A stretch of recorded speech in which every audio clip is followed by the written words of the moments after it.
Welcome to Sri Chakra news బులెటిన్ల ముందుగా headlines. మాజీ ప్రధాని మన్మోహన్ సింగ్ మృతి పట్ల తీవ్ర దిగ్భ్రాంతి వ్యక్తం చేసిన మంత్రి పొన్నం ప్రభాకర్.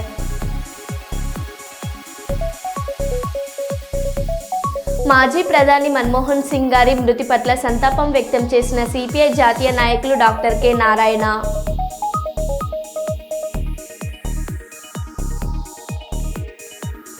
తిరుమలలో తెలంగాణ భక్తుల పట్ల నిర్లక్ష్యం చూపిస్తున్నారు మంత్రి కొండ సురేఖ.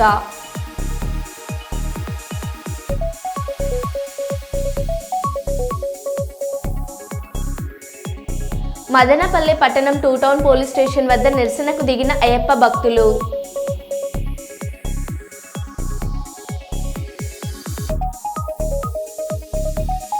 ఇక వివరాల్లోకి వెళ్తే, పెంచిన విద్యుత్ ఛార్జీలు తగ్గించాలని వైసీపీ ఆధ్వర్యంలో కర్నూలులో నిరసన తెలిపారు. మాజీ ఎమ్మెల్యే కాటసాని రాంభూపాల్ రెడ్డి ఆధ్వర్యంలో చెన్నమ్మ కూడలి నుంచి విద్యుత్ శాఖ సూపరింటెండెంట్ కార్యాలయం వరకు ర్యాలీ చేశారు. అనంతరం సూపరింటెండెంట్ ఉమాపతికి వినతి పత్రం అందించారు. కూటమి ప్రభుత్వం అధికారంలోకి వచ్చిన 6 నెలల్లోనే ప్రజలపై భారాలు మోపారని కాటసాని రాంభూపాల్ రెడ్డి విమర్శించారు.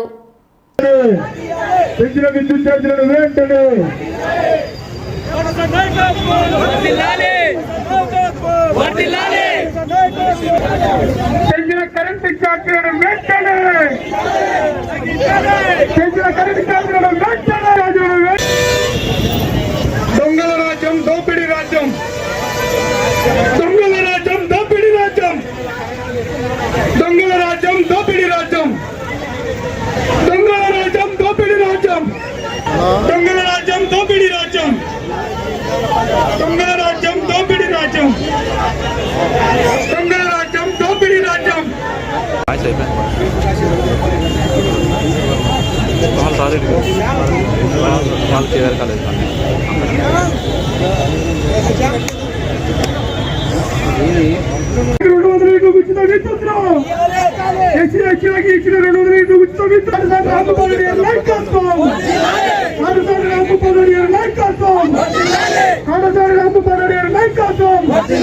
పెంచిన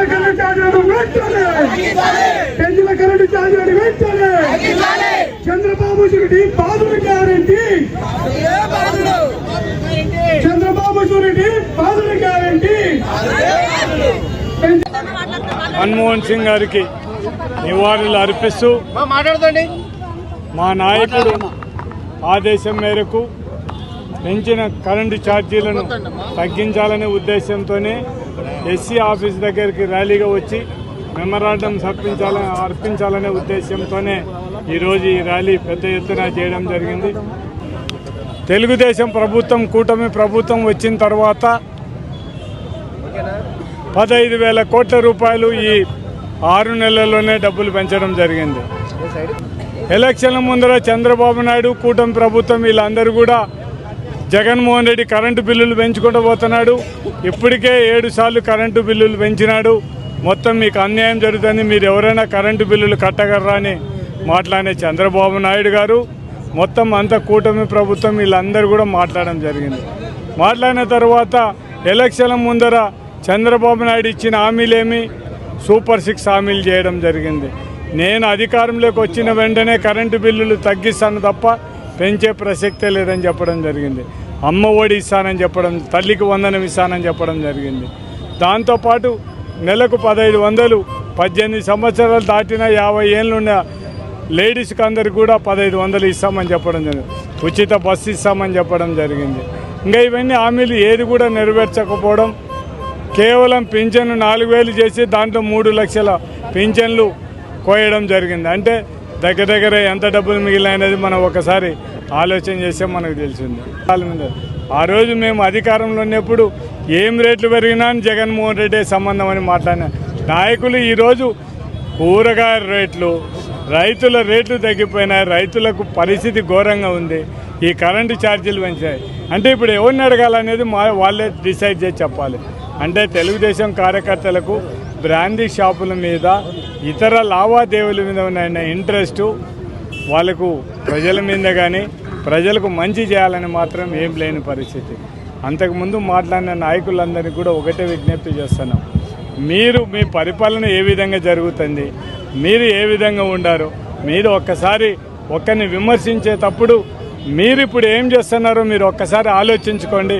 అది తప్ప మీరు ప్రజలకు మంచి చేయండి. మిమ్మల్ని కోరేది ఒకటే, మీరు సూపర్ 6లన్నీ మేము అమలు చేస్తామని చెప్పి మీరు అధికారంలోకి రావడం జరిగింది కాబట్టి ఆ సూపర్ 6లన్నీ అమలు చేయండి. ఈ కరెంటు బిల్లులు మీరైతే ఎలక్షన్ల కంటే ముందు ఊళ్ళుళ్ళు తిరిగి చెప్పినారు చంద్రబాబు నాయుడు మేము కరెంటు బిల్లులు తగ్గిస్తామని. ఆ కరెంటు బిల్లులు ఖచ్చితంగా పెంచిన కరెంటు బిల్లులన్నీ కూడా తగ్గియమని మేము విజ్ఞప్తి చేస్తున్నాం. అదే మా డిమాండ్. ఆంధ్రప్రదేశ్ బేడబుడగ జంగం కులానికి న్యాయం జరగాలంటే సీఎం చంద్రబాబు నాయుడు ప్రత్యేక చొరవ తీసుకుంటేనే కేంద్రంలో న్యాయం జరుగుతుందని అన్నారు. కొడుమూరు ఎమ్మెల్యే బొగ్గుల దస్తగిరిని ఆ కుల సంఘాల నాయకులు కలిసి సమస్యను వివరించారు. ఓఆర్జీఐ న్యూఢిల్లీ కార్యాలయం అడిగిన వివరణ ప్రకారం రాష్ట్ర ప్రభుత్వం ముఖ్యమంత్రి చంద్రబాబు నాయుడిని కల్పించి పరిష్కరించే విధంగా చూడాలని రాష్ట్ర అధ్యక్షుడు తూర్పాటి మనోహర్, తాటికొండ నారాయణ, కోడిగంటి వెంకటేష్, ఈ బుద్ధి మారేష్, కొండపల్లి చిన్నగోపాల్, ఈ బుద్ధి సుంకన్న, రాముడు, సిరివాటి రంగస్వామి మొదలగు వారు పాల్గొన్నారు.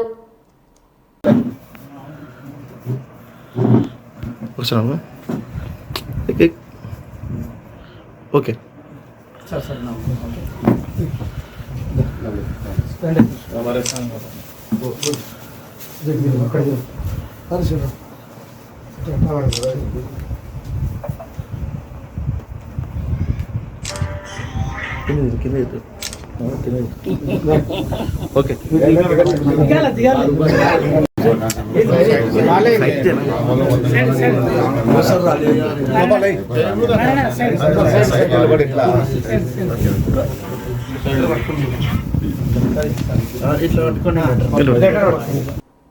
మాజీ ప్రధాని మన్మోహన్ సింగ్ మరణం పట్ల రవాణా మరియు బీసీ సంక్షేమ శాఖ మంత్రి పొన్నం ప్రభాకర్ తీవ్ర దిగ్భ్రాంతి వ్యక్తం చేశారు.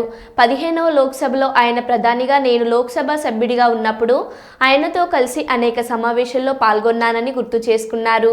మన్మోహన్ సింగ్ గొప్ప రాజనీతిజ్ఞుడని, భారత ఆర్థిక వ్యవస్థలు నిలదొక్కుకోవడానికి ఆయన ఎన్నో సంస్కరణలు చేశారని మంత్రి పొన్నం ప్రభాకర్ పేర్కొన్నారు. 2004 నుండి 2014 మధ్య దేశ ప్రధానిగా ఆయన ఎన్నో సేవలు చేశారని, ఉపాధి హామీ, సమాచార హక్కు చట్టం తదితర చట్టాలు తెచ్చి దేశ రూపురేఖలు మార్చారని మంత్రి పొన్నం ప్రభాకర్ గుర్తు చేసుకున్నారు. 10 సంవత్సరాలు ప్రధానిగా చేసిన అత్యంత నిరంబడరుగా ఉండేవారని గుర్తు చేసుకున్నారు. తెలంగాణ రాష్ట్ర ఏర్పాటులో మన్మోహన్ సింగ్ పాత్ర మరవలేనిదని మంత్రి పొన్నం ప్రభాకర్ తెలిపారు. ఈ సందర్భంగా ఆయన మరణం పట్ల తీవ్ర దిగ్భ్రాంతి వ్యక్తం చేస్తూ ప్రగాఢ సంతాపాన్ని తెలిపారు. వారి ఆత్మకు శాంతి చేకూరాలని ప్రార్థించారు. వారి కుటుంబానికి ప్రగాఢ సానుభూతి తెలిపారు. మాత్రమే పరిమితం కాకుండా మన్మోహన్ సింగ్ గారు ఆర్థిక సంస్కరణ లోపల ప్రధాని పివి నరసింహారావు గారికి సన్నిహితంగా ఉన్నటువంటి ఒక సంస్కరణవేత్త. అంతేగాక భారతదేశంలో యూపీఏ కాలంలో 2004 నుంచి 2014 లోపల ఉపాధి హామీ పథకంతో పాటుగా విద్యా హక్కు, రైట్ టు ఇన్ఫర్మేషన్, భూసేకరణ యాక్ట్, ఇట్లా అనేకమైన చారిత్రాత్మక చట్టాలు తెచ్చినటువంటి మన్మోహన్ సింగ్ గారు మృతి పట్ల తీవ్ర సంతాపాన్ని వ్యక్తం చేస్తూ వారి కుటుంబ సభ్యులందరికీ నా ప్రగాఢ సానుభూతిని వ్యక్తం చేస్తాను. 15వ లోక్సభలో నా సహచార ఎంపీలందరి పక్షాన మేమంతా కూడా వారితో చాలా సాన్నిధ్యంగా 5 సంవత్సరాలు గడిపేటువంటి అవకాశం దొరికింది. దాని తదుపరి కూడా అనేక సందర్భాల్లో ఢిల్లీ వెళ్ళినప్పుడు కలిసేవాళ్ళం. ఈ మధ్య 3-4 సంవత్సరాలుగా వారి అపాయింట్మెంట్ని మంత్రి అయిన తర్వాత కలవడానికి ప్రయత్నం చేసినాము. అనారోగ్య రీత్యా కలవలేకపోయినా వారు 92 సంవత్సరాలు అనేకమైనటువంటి అవార్డులు, అనేకమైనటువంటి కీర్తి ప్రతిష్ట సంబంధించినటువంటి గొప్ప వ్యక్తి. వారి ఆత్మకు శాంతి చేకూరాలని, వారు ఇచ్చిన సాన్నిధ్యం భవిష్యత్ రాజకీయాల్లో తప్పకుండా మాపై ప్రభావం చూపెడుతుంది. 5 సంవత్సరాలు లోక్సభ గౌరవ ప్రధానమంత్రిగా వారితో కలిసి పనిచేసే అవకాశం రావడం మా అదృష్టంగా భావిస్తూ వారి కుటుంబ సభ్యులందరికీ ప్రగాఢ సంతాపాన్ని వ్యక్తం చేస్తూ ఉన్నాం. లోధరన్ చర్చ్, లకిడకపూర్, హైదరాబాద్లో ఆదివారం చర్చిలో క్రిస్మస్ వచ్చిన కానుకలలో వారి వాటా దశమ భాగాల కోసం కొట్టుకుంటున్న చర్చి ఫాస్టర్లు. వీళ్ళు మత మార్పిడిలు చేసేది, మన బ్రెయిన్ వాష్ చేసేది మనం ఇచ్చే కానుకలు డబ్బుల కోసమేనని ఇప్పుడు అర్థమైందా? వెర్రి గొర్రెల్లాగా వీళ్ళ ప్రవర్తన వీధి రౌడీల కన్నా హీనంగా ఉన్నది.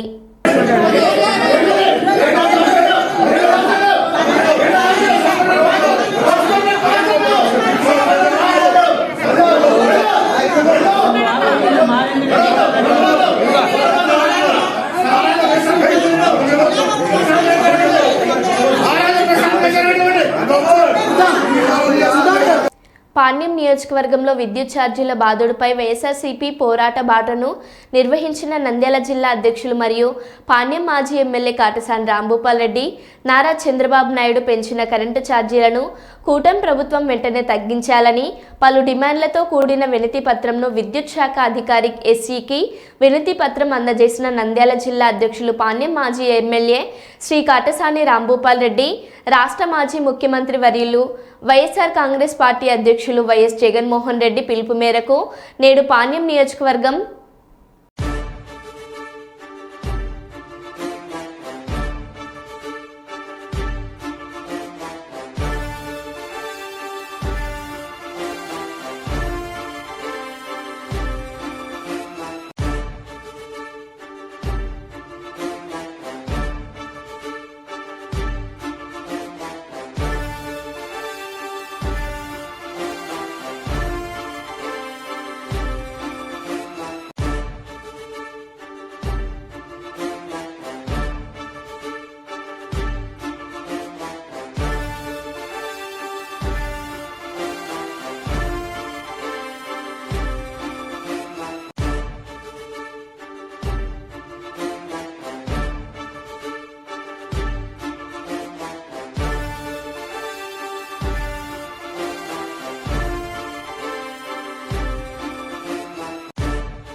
కాంగ్రెస్ సీనియర్ నేత మాజీ ప్రధాని మన్మోహన్ సింగ్ ఢిల్లీలోని ఎయిమ్స్లో చికిత్స పొందుతూ తుదిశ్వాస విడిచారు అన్న వార్త తెలుసుకొని తీవ్ర సంతాపం తెలిపిన doctor K Narayana CPI Kolluru ప్రక్షాళనపై ఒక్కసారిగా ఢిల్లీలో ఆనాటి ప్రధాని మన్మోహన్ సింగ్ గారిని కలిసి మాట్లాడితే అంత దూరం నుండి కాలుష్యంపై శ్రద్ధ చూపినందుకు అభినందించారు.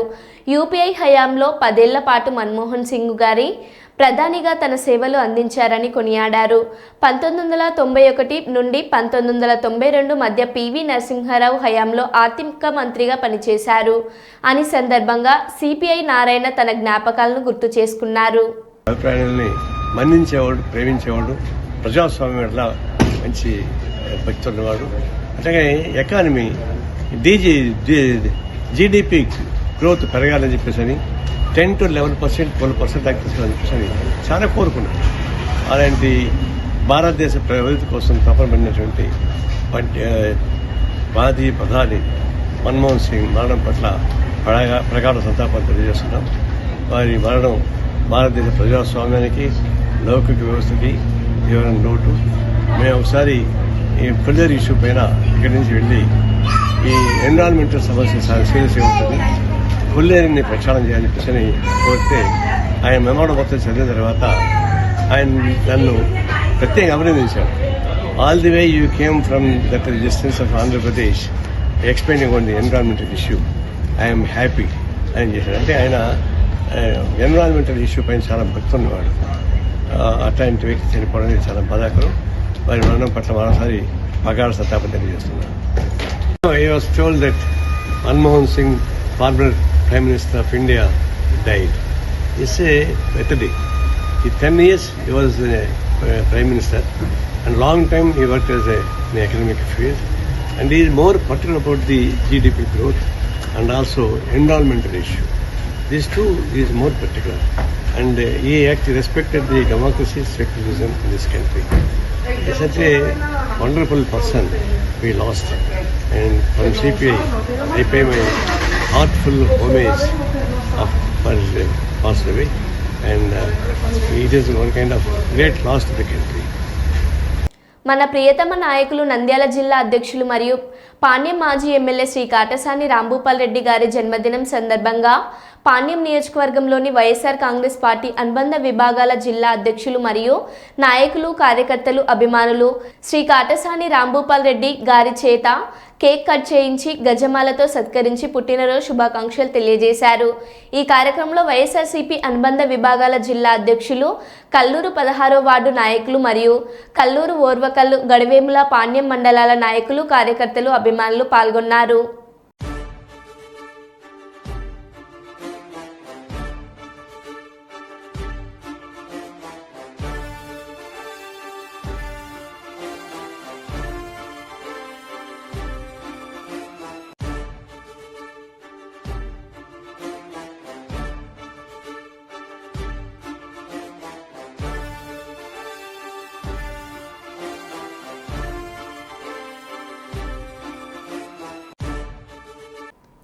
మాజీ ప్రధాని డాక్టర్ మన్మోహన్ సింగ్కు आप देख सकते हैं ये भावुक पल है उनकी पत्नी के लिए भी, और यहाँ पर राजकीय सम्मान के साथ हम देख सकते हैं कि डॉक्टर मनमोहन सिंह जो कि हमारे बीच नहीं है,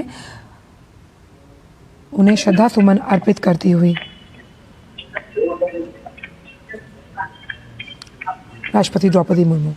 और हमारे साथ राजेश राज जुड़े हुए। राजेश, एक बहुत ही भावुक पल है जहां पर राष्ट्रपति द्रौपदी मुर्मू जो डॉक्टर मनमोहन सिंह उनकी पत्नी के साथ भी क्षण बिताते हुए, और ये कहना अतिशयोक्ति ना होगा कि आर्थिक उदारीकरण के जनक के साथ साथ अगर कई अहम पदों की हम बात करें, जिसमें प्लानिंग कमीशन के अध्यक्ष की बात हो, आरबीआई गवर्नर की बात हो, वित्त सचिव की बात हो, वित्त मंत्री के तौर पर फिर सबसे सर्वोच्च पद यानी कि प्रधानमंत्री के पद पर आसीन रहे डॉक्टर मनमोहन सिंह। आप देख सकते हैं ये भावुक पल है उनकी पत्नी के लिए भी, और यहाँ पर राजकीय सम्मान के साथ हम देख सकते हैं कि डॉक्टर मनमोहन सिंह जो कि हमारे बीच नहीं है, उन्हें श्रद्धा सुमन अर्पित करती हुई राष्ट्रपति द्रौपदी मुर्मू। और हमारे साथ राजेश राज जुड़े हुए। राजेश, एक बहुत ही भावुक पल है जहां पर राष्ट्रपति द्रौपदी मुर्मू जो डॉक्टर मनमोहन सिंह उनकी पत्नी के साथ भी क्षण बिताते हुए, और ये कहना अतिशयोक्ति ना होगा कि आर्थिक उदारीकरण के जनक के साथ साथ अगर कई अहम पदों की हम बात करें, जिसमें प्लानिंग कमीशन के अध्यक्ष की बात हो, आरबीआई गवर्नर की बात हो, वित्त सचिव की बात हो, वित्त मंत्री के तौर पर फिर सबसे सर्वोच्च पद यानी कि प्रधानमंत्री के पद पर आसीन रहे डॉक्टर मनमोहन सिंह। సర్పంచ్ ఎన్నికలు జరగనివ్వమని ఎమ్మెల్సీ కవిత అన్నారు. బీసీల రిజర్వేషన్లు పెంచుకుంటే స్థానిక సంస్థల ఎన్నికలు జరగనివ్వం. జనాభాలో సగానికి పైగా బీసీలు ఉన్నారు, కానీ 42% అని కాంగ్రెస్ ఎలా చెబుతుందో అంతుపట్టడం లేదు. ఆ 42% రిజర్వేషన్లు కల్పించకుండానే ఎన్నికలు నిర్వహిస్తున్నారన్న అనుమానాలు కలుగుతున్నాయి. రిజర్వేషన్లు పెంచుకుంటే ఎన్నికలు జరగనివ్వం. మండల కేంద్రాల్లో జిల్లాలలో నిరసన ప్రదర్శన చేస్తాం. ఎమ్మెల్సీ కవిత సంబంధించిన స్థానిక సంస్థలకు సంబంధించినటువంటి ఎన్నికలు నిర్వహించడానికి ప్రభుత్వం ప్రయత్నాలు ప్రారంభించిందన్నట్టుగా గ్రామాలలో మరి ఎన్నికలకు సంబంధించి నిర్వహణ ఏర్పాట్లు చేయడానికి సిద్ధమవుతున్నటువంటి విషయాన్ని కూడా మనం అన్ని చోట్ల అన్ని వార్తాపత్రికలలో చూడడం జరిగింది. మరి వాళ్ళ స్థానిక సంస్థల ఎన్నికలు పెడుతుంది ప్రభుత్వం అంటే ప్రధానమైనటువంటి డిమాండ్గా ఉన్నటువంటి బీసీలకు సంబంధించిన అంశం ఏదైతే ఉందో దాన్ని స్పష్టత ఇవ్వకుండా కాంగ్రెస్ ప్రభుత్వం ముందుకెళ్ళడానికి వీల్లేదని చెప్పి ఇప్పటివరకు బీసీ సంఘాలకు సంబంధించినటువంటి ప్రతినిధులందరం కూడా కూర్చొని చర్చించడం జరిగింది. మరి కాంగ్రెస్ పార్టీ కామారెడ్డిలో డిక్లరేషన్ ఇచ్చింది. ఏమని? బీసీలకు సంబంధించినటువంటి అనేక అంశాలతో పాటు స్థానిక సంస్థల్లో 42% బీసీలకు రిజర్వేషన్ ఇస్తామని చెప్పడం జరిగింది. మరి 42% అనేటటువంటిది ఏ ప్రాతిపదికన కాంగ్రెస్ పార్టీ అనుకున్నదన్న విషయం ఇప్పటి వరకు స్పష్టత లేదు. మరి బీసీల జనాభా 42% అని లెక్క కట్టే కన్నా ముందే వాళ్ళకి ఎట్లా తెలిసిందన్నటువంటి విషయంలో స్పష్టత లేదు. ఆనాడు ఎన్నికలకు వెళ్ళేటటువంటి హడావుల్లో చాలా వాగ్దానాలు చేసినారు వాళ్ళు. అందులో ఇది కూడా ఒకటి వాళ్ళు చేయడం జరిగింది. ఇవాళ మరి 42% అంటే ప్రతి ఒక్కరం కూడా ఆలోచిస్తూ ఉంటే బీసీ జనాభా సగానికన్నా ఎక్కువ ఉందని రమారమి మనం చెప్తా ఉంటాం. అంటే అది 50% కావచ్చు, 60% కావచ్చు, ఇంకా ఎక్కువ ఉండొచ్చు. ఎంత ఉన్నదన్నది ఎవరికి తెలియనటువంటి విషయం. కానీ 42% అని కాంగ్రెస్ పార్టీ ఎట్లా చెప్పింది అన్నది ఇప్పటివరకు ఎవరికి అంతుపట్టని విషయం. సరే చెప్తే చెప్పారు, కానీ మరి ఆ 42% కూడా ఇవ్వకుండా మీరు ఎన్నికలకు పోయే ప్రయత్నం చేస్తున్నారా? ఈ ప్రశ్న ఇవాళ అందరి మెదడులో కూడా ఉన్నటువంటి పరిస్థితి. మేము తెలంగాణ జాగృతి నుండి గత సంవత్సర కాలంగా బీసీలకు సంబంధించినటువంటి అనేక అంశాలను ముందుకు తీసుకొని వెళ్తూ ఉన్నాం. అసెంబ్లీలో పూలే విగ్రహాన్ని పెట్టాలనేటటువంటి డిమాండ్ని మేము తీసుకున్నాం. అదేవిధంగా 20,000 కోట్లు బీసీలకు బడ్జెట్ ఇస్తామని చెప్పారు. మరి 3 సార్లు అసెంబ్లీ జరిగింది, బీసీలకు మాత్రం 20,000 కోట్లు పెట్టలేదు. మరి ఇప్పుడు స్థానిక సంస్థలు దగ్గరికి వచ్చినాయి, 42% ఇస్తా అన్నది ఇవ్వకుండా ముందుకు వెళ్ళే ప్రయత్నం మాకు అర్థమవుతూ ఉన్నది. కాబట్టి ఇవాళ ప్రశ్నిస్తూ ఉన్నాం, మీరు ఎట్టి పరిస్థితుల్లో కూడా మీరు చెప్పినట్టుగా 42% ఇవ్వకుండా ముందుకు వెళ్ళే ప్రసక్తే లేదు. మిమ్మల్ని మేము వెళ్ళనీయం. ఎక్కడికక్కడ మండల కేంద్రాల్లో కావచ్చు, జిల్లాలలో కావచ్చు, అన్ని చోట్ల కూడా నిరసన ప్రదర్శనలు చేస్తాం. మీరు 42% కాకుండా బీసీల వాటా మాట్లాడకుండా ఎన్నికలకు వెళ్తే మాత్రం కార్యాచరణ చాలా స్పష్టంగా, చాలా షార్ప్గా, పెద్ద ఎత్తున రియాక్షన్ ఉంటుందని చెప్పి ఈ సందర్భంగా ప్రభుత్వాన్ని మేము తెలియజేస్తూ ఉన్నాం. మరి ఇవాళ ఇక్కడ కలిసినటువంటి బీసీ ఎంబీసీ సంఘాలు అందరం కూడా కలిసి మాట్లాడుకున్నది ఏంటంటే ఇవాళ ప్రభుత్వానికి మనం ఒక హెచ్చరిక జారీ చేద్దాం. మీరు చేసేటటువంటి ప్రయత్నం బీసీ డెడికేటెడ్ కమిషన్ నివేదిక ఇచ్చిన తర్వాత మాత్రమే, బీసీ జనాభా ఎంతుందో తెలంగాణ ప్రజలకు చెప్పినాక మాత్రమే, దాని మీద మీరు ఎట్లా ముందుకు పోతారనే స్పష్టత ఇచ్చిన తర్వాత మాత్రమే మీరు ఎన్నికల గురించి ఆలోచన చేయాలి. అంతవరకు స్థానిక సంస్థల ఎన్నికల గురించి ప్రభుత్వం ఆలోచన చేయకూడదు. ఇది ప్రధానమైనటువంటి డిమాండ్. రెండవది, జనవరి 3 నాడు సావిత్రిబాయి పూలే గారి జయంతి ఉన్నది. మరి ఆనాడు ఇందిరా పార్క్ దగ్గర ఒక భారీ సభను మేము పెట్టబోతా ఉన్నాం. ఆ సభలో అన్ని బీసీ కమ్యూనిటీకి సంబంధించినటువంటి ప్రతినిధులు, నాయకులు, ప్రజలు పెద్ద ఎత్తున హాజరవుతారు. ఆనాడు ఇంకా స్పష్టంగా మా కార్యాచరణ కూడా మేము చెప్తాం. బీసీ డెడికేటెడ్ కమిషన్కి సంబంధించిన సమయం 30వ తారీఖు నాడు అయిపోతూ ఉన్నది. మరి 30వ తారీఖు నాడు ప్రభుత్వానికి వారు నివేదిక ఇస్తామని చెప్తున్నారు. ఆ నివేదిక అంశాలు బయటపడ్డ తర్వాత తప్పకుండా 3వ తారీఖు నాడు పెట్టేటటువంటి సభలో మా కార్యాచరణ ఇంకా స్పష్టంగా చెప్తాం. ఇవాళ భారతీయ జనతా పార్టీకి కూడా మేము డిమాండ్ చేస్తూ ఉన్నాం. మీరు తెలంగాణ భక్తులకు తిరుమలలో ప్రాధాన్యం ఇవ్వాలని, మంత్రులు ఎమ్మెల్యేలు ఇచ్చే లేఖలను తిరుమలలో అనుమతించాలని తెలంగాణ అటవీ పర్యావరణ దేవాదాయ శాఖ మంత్రి కొండ సురేఖ పేర్కొన్నారు. నంద్యాల జిల్లాలోని ప్రముఖ పుణ్యక్షేత్రమైన శ్రీశైలంలోని శ్రీ బ్రహ్మరాంబిక మల్లికార్జున స్వామి దర్శనార్థం తెలంగాణ మంత్రి గురువారం రాత్రే ఆలయానికి చేరుకున్నారు. దేవస్థానం ఈవో శ్రీనివాసరావు ఆమెకు స్వాగతం పలికారు. ఆమె కుటుంబ సభ్యులతో కలిసి శుక్రవారం ఉదయం మల్లికార్జున స్వామివారిని దర్శించుకుని ప్రత్యేక పూజా కార్యక్రమాల్లో పాల్గొన్నారు. ఈ సందర్భంగా మంత్రికి అర్చకులు ఆలయ లాంఛనాలతో స్వాగతం పలికారు. 2 రాష్ట్రాల ప్రజలు సురక్షితంగా ఉండాలని ఈ సందర్భంగా ఆమె పేర్కొన్నారు. అనంతరం ఆమె మీడియా సమావేశం నిర్వహించారు. తెలంగాణ రాష్ట్రంలో కూడా శ్రీ వెంకటేశ్వర స్వామికి భక్తులు ఉన్నారని, వారి కోరిక మేరకు తిరుమల దేవస్థానంలో తెలంగాణ భక్తులకు ప్రాధాన్యతనివ్వాలని సూచించారు. తెలంగాణ మంత్రులు ఎమ్మెల్యేలు ఇచ్చే సిఫారసు లేఖలను తిరుమలలో అనుమతించాలని డిమాండ్ చేశారు. భక్తుల విన్నపాలపై ఏపీ ప్రభుత్వం తమ విజ్ఞప్తిని పరిష్కరిస్తుందని ఆశిస్తున్నానన్నారు. కాలనీ గుళ్ళ కోసం కానీ మాకు చాలా నిధులు వచ్చేవి. మరి అదే విధంగా మళ్ళీ అన్నమయ్య జిల్లా ఎస్పీ మీడియాతో మాట్లాడుతూ మదనపల్లిలో మత విద్వేషాలు రెచ్చగొడితే కఠినంగా వ్యవహరిస్తామన్నారు.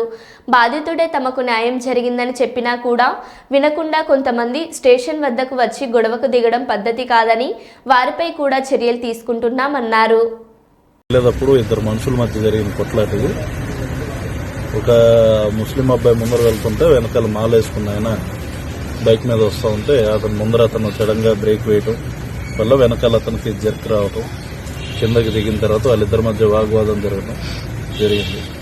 అయితే 2 వ్యక్తుల మధ్య జరిగిన ఒక ట్రాఫిక్ ఇష్యూ లాంటి సంఘటనను తీసుకుని మత కలహాలను రెచ్చగొట్టే విధంగా కొంతమంది, డిస్పైట్ ఎవరైతే అఫెండ్ అయ్యాడో ఆ స్వామి చెప్పినా కూడా పబ్లిక్ లో మాకు ఎలాంటి ఇబ్బంది లేదు, పోలీసులు న్యాయం చేశారు. ఇన్ఫాక్ట్ అతను వెంటనే పోలీస్ స్టేషన్ లో క్షమాపణ కూడా చెప్పడం జరిగింది వాలంటరీగా. అది గొడవ ఎంతకన్నా పెద్ద చేయకూడదు అనుకుంటున్నామని బోత్ సైడ్స్ అగ్రీ చేశారు.